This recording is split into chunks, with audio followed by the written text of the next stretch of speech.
नमः सिद्धेभ्यः नमो अरिहन्ताणं नमो सिद्धाणं नमो आयर्याणं नमो वज्रायणं नमो लोये सौवसाहोणम्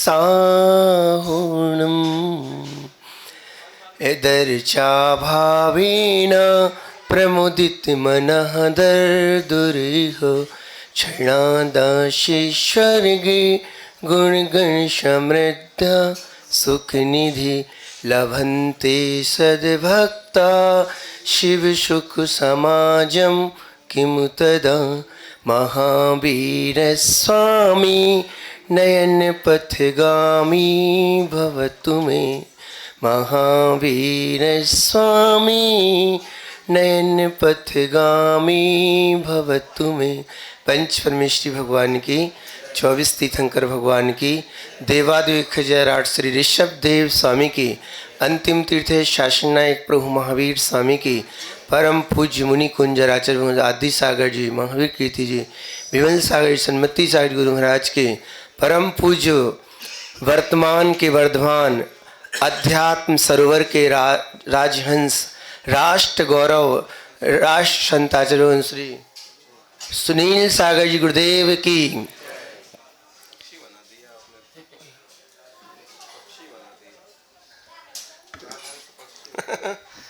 हाँ वो सही है।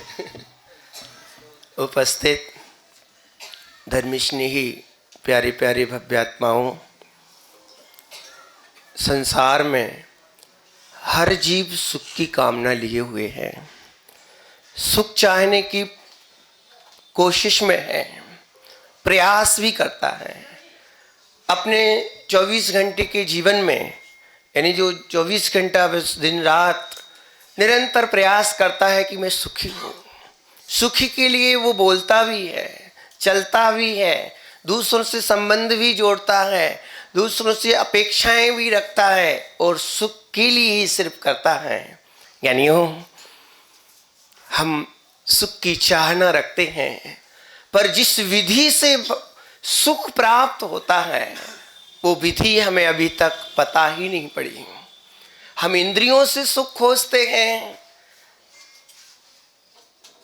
पंच इंद्रियां हैं, कोई स्पर्श से सुख देखता है, कोई रसना से, कोई चक्षु से, कोई घ्राण इंद्री से, कोई कर्ण इंद्री से, यानी पांचों इंद्रियों से सुख की खोज कर रहा है। कोई सोचता है अच्छा सुंदर स्पर्श होगा तो मैं सुखी होऊंगा। ये तो आप अपन सब प्रतिदिन ही करते हैं ना। अच्छा ठंडा ठंडा मिलेगा तो बहुत सुकून महसूस होगा। बहुत कुछ अच्छे राग भरे कोई शब्द बोल दे तो मैं बहुत आनंदित हो जाऊंगा। कोई कड़वे शब्द बोल दिए तो हम दुखी हो जाते हैं। यानी सुख इंद्रियों से नहीं, सुख तो अतीन्द्रिय है। इंद्रियों का सुख, प्रभु महावीर स्वामी ने कहा है कि इंद्रिय का सुख तो बाधा से युक्त है, सपरम यानी पराधीन है। हमें वो सुख चाहिए तो दूसरों की आकांक्षा करना होगी, दूसरों की अपेक्षा रखना होगी। यानी हमें लड्डू खाना है तो दूसरों की हजूरी करना पड़ती है। मुझे जरा लड्डू चाहिए तो पहले पत्नी से बोलते ना आप लोग तो मुझे लड्डू बना देना। कितनी पराधीनता है। पत्नी कहती है पहले वो क्या बोलते हैं उसको, राशन पानी तो लाओ। आपको राशन पानी लाओ तो फिर अब कहाँ से लाएंगे, दुकान पर भी बैठना पड़ेगा। तो दिन भर दुकान पर बैठते हैं। अब दुकान पर बैठते हैं, जब तक साता का उदय नहीं हो तो पैसा आने वाला। ज्ञानी इंद्रिय सुख कर्माधीन है। कैसे है? कर्माधीन है, पराधीन है।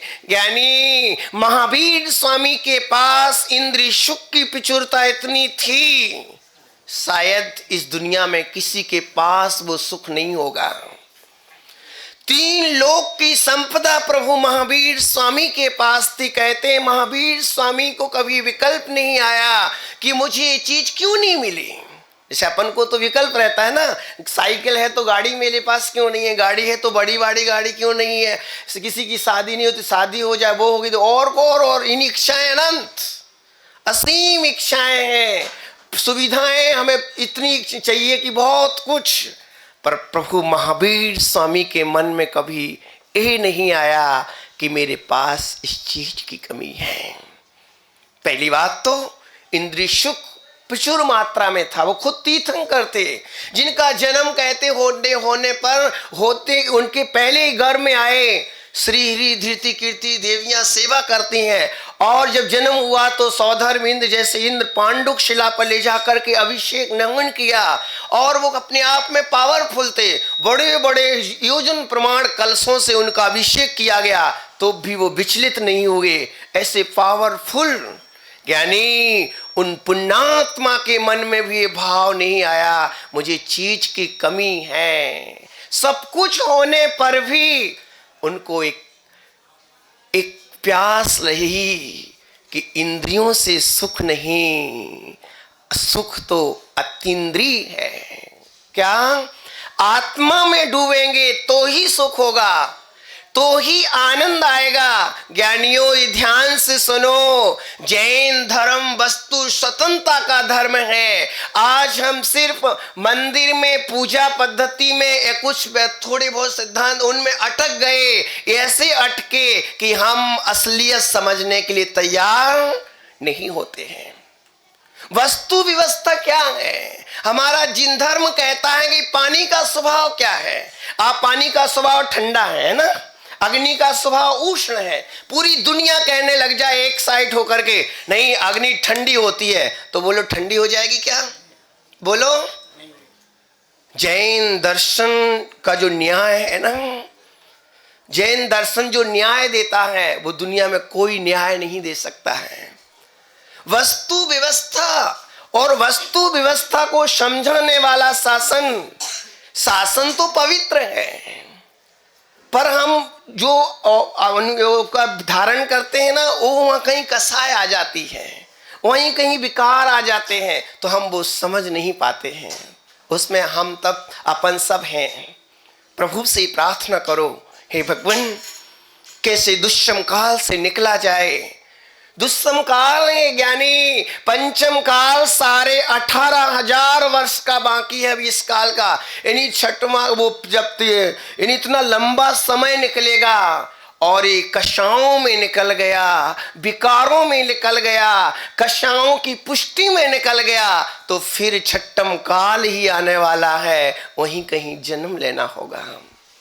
जैन दर्शन दुनिया का ऐसा दर्शन है कि जैन दर्शन की एक भी अच्छाई यदि तुम पालन कर लो तो स्वर्ग नियम से प्राप्त होगा। हमारे यहाँ बताया जाता है कि किसी ने रात्रि भोजन का नियम एक सियाल ने ले लिया, रात्रि का सिर्फ छोटा सा नियम है ना, वो एक पानी छान करके भी नियम ले लिया तो उससे भी तर जाया करता है। और जो जैन दर्शन को पूरी तरह से पालन करता है वो प्रभु महावीर स्वामी जैसा प्रभु हो जाता है, भगवान हो जाता है। यानी वो आचार्य भगवान आपकी नगरी में आए हैं, वो हमें वो सुख की प्राप्ति का उपाय बताएंगे जो सुख हमने आज तक नहीं देखा है। पहली बात तो हम पहचान ही नहीं पाए हैं कि वो सुख क्या है। हमें जो कुछ मिला उसी में ही हमने सुख की कल्पना करने लगे, और वही कामना करते कि भगवान मुझे कपड़े लत्ते मिल जाए, दुकान मिल जाए, मकान मिल जाए। हमें डर लगा रहता है कि मेरा क्या होगा, मेरा अगला भाव क्या होगा, इसी भाव में क्या होगा।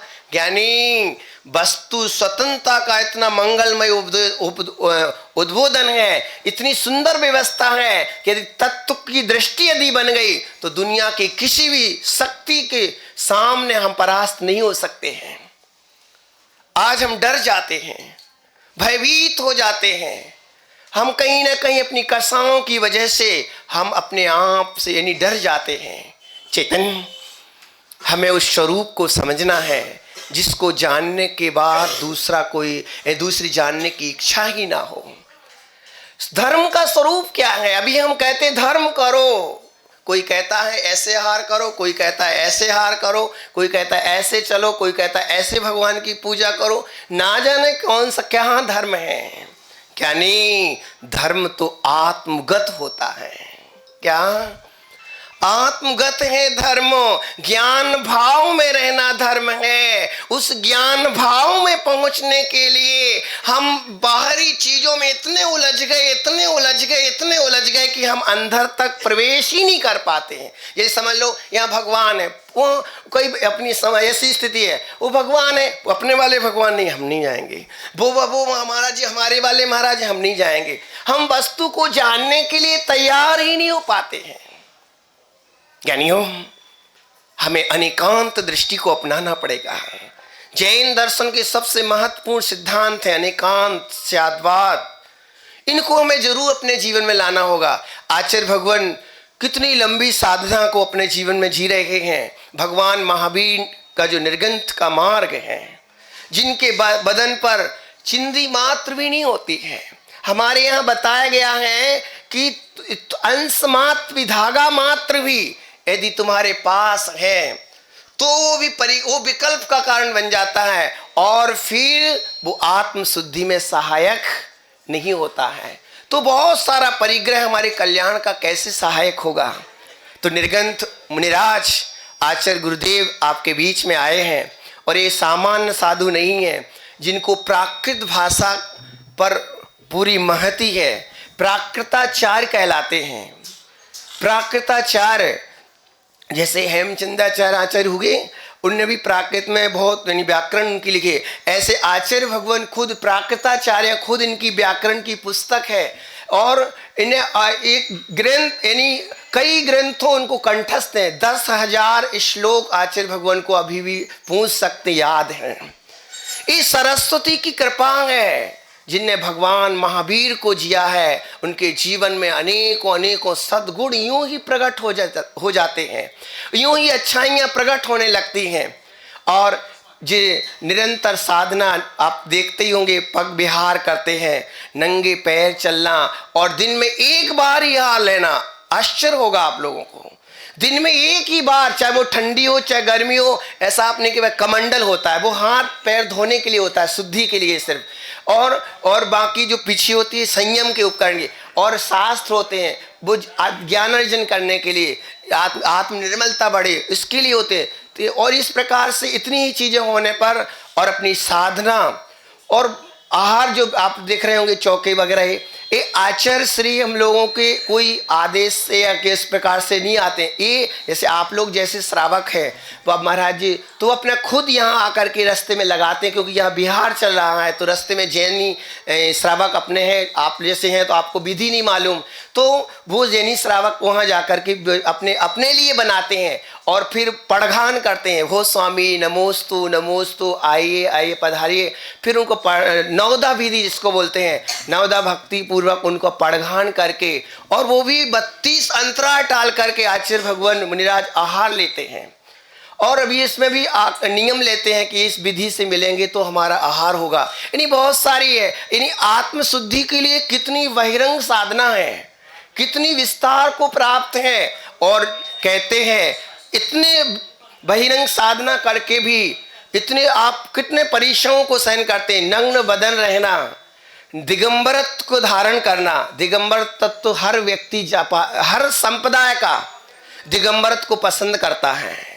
बताओ अभी इतिहास में मोहनजोदड़ो की वो क्या बोलते अशोक के शिलालेख आए, वहाँ बहुत खुदाई हुई, वहाँ भी दिगंबर मूर्ति मिली, अति प्राचीनता। इन्हीं मुस्लिम लोग भी कहते हैं वहाँ की भी दिगंबरत्व को माना जाता है। वैष्णव धर्म में भी दिगंबरत्व की महिमा, श्वेतांबर धर्म में भी अपने यहाँ भी दो भाई दिगंबर का महिमा करते हैं।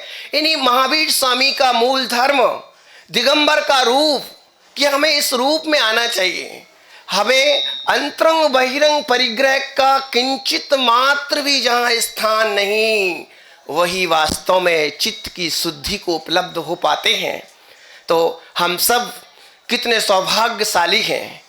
हम सब विकल्पों को छोड़ करके, दुनिया के विकल्प एक कौन है, हमारे यहाँ तो परीक्षा करने के लिए बताया, पर परीक्षा करने का मतलब हमें वस्तु तत्व समझना है। तुम हमारे पिता हो ना, तो पिता अपनी जगह हो, पर तुम वस्तु स्वरूप क्या है वो हमें समझना है। जैन दर्शन ये कहता है। और आप सबका सौभाग्य है पूरे ये गुजरात एरिया में हमारे श्वेतंबर भाई जगह जगह उपाश्रय बनाए हुए हैं। गुरुजनों के प्रति कितना गहन प्रेम है, वास्तव में ये प्रशंसनीय है। आपका ये जो उपक्रम किया है गुरु भगवंतों के बिहार के लिए सुविधा दी, ये सबसे बड़ी उपलब्धि की गुरु भक्ति का सबसे बड़ा प्रतीक है कि आपके अंदर कूट कूट के गुरु भक्ति बनी है और आप भेदभाव भूल करके गुरु चरणों में आप श्रवण करने के लिए आए। निश्चित ही आपके वो पुण्य परिणाम है, जब ही तो आप यहाँ तक आए हैं, कहीं तो आ ही नहीं पाते हैं। तो आप उन सौभाग्यशालियों में हो। और अपना ये जैन धर्म सिर्फ अपन दो चार कुछ लोगों का नहीं है, ये पूरी दुनिया मात्र का है, प्राणी मात्र का, पूरी दुनिया के लिए है। पर अपनी अपनी कसाओं की वजह से लोग, अपने विकारों की वजह से लोग हिंसा में धर्म मानने लगे, कोई किसी में धर्म मानने लगे, कोई किसी में धर्म। पर धर्म की शुरुआत हमें किन से होगी? आप कभी इनसे बोलोगे? 24 घंटे में आचार्य भगवान कम से कम 20-21 घंटे तो मौन ही रहते हैं। बाकी घंटों में बोलना होता है तो स्वाध्याय के लिए, सिर्फ जैसे अपन सब भी स्वाध्याय साधुगण बैठे उपदेश देते हैं, मार्गदर्शन देते हैं। और इतनी छोटी उम्र में आचार्य भगवान ने 48 करीबन की आचार्य भगवान की रनिंग चल रही है, और इतनी छोटी उम्र में आचार्य भगवान ने 48 से ऊपर ग्रंथों की रचना कर दी है। ऐसे महान श्रवण आपकी नगरी में पदार्पण हुआ है। जो तपस्वी सम्राट की लघु नंदन है, आपने सुना होगा नाम कभी, सन्मति सागर जी तपस्वी सम्राट जी, जिनने अपने जीवन में 10,000 उपवास किए। अंतिम 10 वर्ष तक सिर्फ मट्ठी से जीवन जीते थे, ये वो भी एक दिन आहार, एक दिन उपवास, एक दिन ऐसे 10,000 उपवास के साथ एक कहने मट्ठा लिया और अट्ठा और पानी, उसके अलावा कुछ भी नहीं, पूरे संघ का संचालन करना। उनके अनन्य शिष्य चतुर्थ पट्टाधीश आचार्य भगवान सुनील सागर जी, हमारे यहाँ अंकलीकर परंपरा आदि सागर जी महाराज जी आपने भी सुना होगा, तो उन परंपरा के चतुर्थ पट्टाधीश हैं। और ज्येष्ठ गरिष्ठ वरिष्ठ ऐसे महातपस्वी आपके नगरी में आए हैं। अपन सब आचार्य भगवान से निवेदन करेंगे कि हमें भी आप अपने उस तपस्या से प्राप्त, जो आपने विशुद्धि को पाया है, आत्म स्थिरता को पाया है, आपने जो निर्मल दृष्टि पाई है, आपने जो समन्वयता पाई है, आचार्य भगवान की समन्वयता बहुत प्रशंसनीय है। जब कभी श्वेतंबर भाई मिलते हैं, साध्वी आती, महासाधु आते हैं, तो उनको भी यथास्थान आप एक दूसरे मिलते हैं। आचार्य भगवान आगे से बोलते हैं उनको बुला के लाओ। अभी पिछले वहाँ साध्वी जी साधु थे, तो साधु उनको बार बार बोला कि जाओ, उनको बोलो आप बैठेंगे चर्चा करेंगे तो ही तो पता पड़ेगा एक दूसरे का। तो एक बहुत बड़ी उदारता है। कई जगह बड़े बड़े संत आचार्य भगवान के पास बड़े बड़े मिनिस्टर भी आते हैं, तो एक बड़ी प्रेम वात्सल्य से सबको मार्गदर्शन देते हैं। हिंदू समाज में बहुत बड़े बड़े जो ऋतंभरा वगैरह हैं वो भी कई बार आ चुके हैं, तो बैठ करके तत्व चर्चा करो, निर्णय करो क्या करना है, कैसे धर्म, यानी इस प्रकार समन्वयता देखने में यदि कहीं मिलती है तो एकमात्र है आचार्य सुनील सागर जी गुरुदेव, जो निश्चित ऐसे संत हमें यदि मिलते हैं तो हमें उस तत्व को समझने में सहूलियत होगी, जिसकी खोज में हम अनादि से हैं। और वो खोज यदि कहीं प्राप्त होगी तो ऐसे ही संत से वो खोज की प्राप्ति हो सकती है, वरना तो हमारा जीवन संसार में परिभ्रमण में चल ही रहा है। तो आचार्य भगवान से निवेदन करते हैं कि हे गुरुदेव, हम सब के लिए, आत्महित के लिए, संसार सागर में हम कैसे निष्पाप बने और कैसे उस शुद्ध तत्व की प्राप्ति का उपाय हमें प्राप्त हो, और आप जैसे गुरुवर ही हमें मार्गदर्शन दे सकते हैं। इन्हीं मंगल भावना से आचार्य सुनील सागर गुरुदेव की